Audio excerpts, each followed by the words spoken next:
बहुत समय पहले की बात है, भारत में विक्रमादित्य नामक एक राजा थे। वे अपनी दयालुता और बुद्धिमानिता के लिए जाने जाते थे। उनकी बहादुरी की खूब चर्चा होती थी। एक दिन राजा विक्रमादित्य के दरबार में एक तांत्रिक आया। उसने राजा को उपहार स्वरूप एक फल दिया, जिसे राजा ने सप्रेम स्वीकार किया। उस अनोखे तांत्रिक ने राजा से फल को राजकोष में रखने का अनुरोध किया। अगले दिन तांत्रिक फिर आया और राजा को एक और फल देकर राजकोष में रखने का अनुरोध किया। सालों तक यही क्रम चला। एक दिन कोषाध्यक्ष ने कर राजा को एक अजीबोगरीब घटना बताई। राजा दौड़ता हुआ राजकोष पहुंचा। तांत्रिक के द्वारा दिए हुए सारे फल कीमती रत्नों में बदल चुके थे। किसी को भी इतने बहुमूल्य रत्नों को देखकर अपनी आंखों पर विश्वास नहीं हो रहा था। राजा और मंत्री खुशी से फूले नहीं समा रहे थे।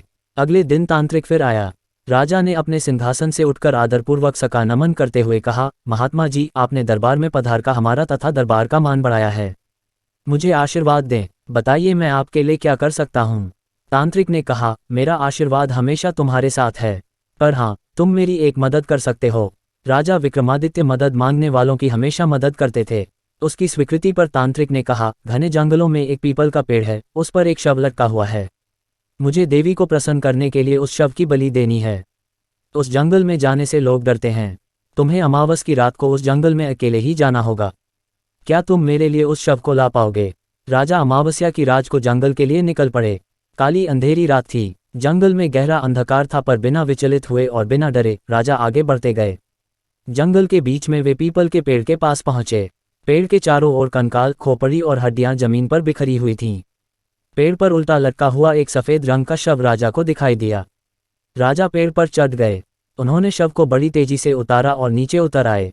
उसे कंधे पर डालकर राजा वापस चलने लगे। अचानक शव हंसने लगा। उसे हंसता देख राजा को एक झटका लगा, पर बिना डरे उन्होंने अपना चलना जारी रखा। शव ने पूछा, तुम कौन हो? राजा ने कहा, मैं राजा विक्रमादित्य हूँ। आप कौन है? राजा ने शव से पूछा। शव ने कहा, मैं बेताल हूँ। तुम मुझे कहाँ ले जा रहे हो? राजा ने बेताल को तांत्रिक की पूरी कहानी बता दी। कहानी सुनकर बेताल बोला, मेरा और तांत्रिक का जन्म एक ही समय में हुआ था।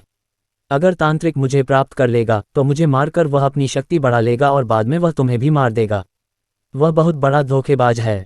राजा सोच में पड़ गया। फिर बोला, मैंने तांत्रिक से आपको लाने का वादा किया है। चाहे मेरी जान भी चली जाए, पर वादा निभाने के लिए मुझे आपको ले ही जाना पड़ेगा। बेताल राजा से प्रभावित हो गया और उसने राजा की मदद करने का निर्णय किया। वह राजा से बोला, ठीक है, मैं तुम्हें कहानी सुनाकर अंत में प्रश्न पूछूंगा। अगर सही हुआ तो मैं वापस पेड़ पर चला जाऊंगा। अगर तुम चुप रहे तो तुम्हारा सिर फट जाएगा। क्या तुम्हें मंजूर है? बेताल जानता था कि राजा बुद्धिमान है और हमेशा सच बोलेंगे तथा सही उत्तर ही देंगे। विक्रमादित्य के पास राजी होने के अलावा और कोई विकल्प ही नहीं था। बेताल ने अपनी कहानी शुरू की। आगे की कहानी अगले वीडियो में। पसंद आए तो सब्सक्राइब जरूर करें।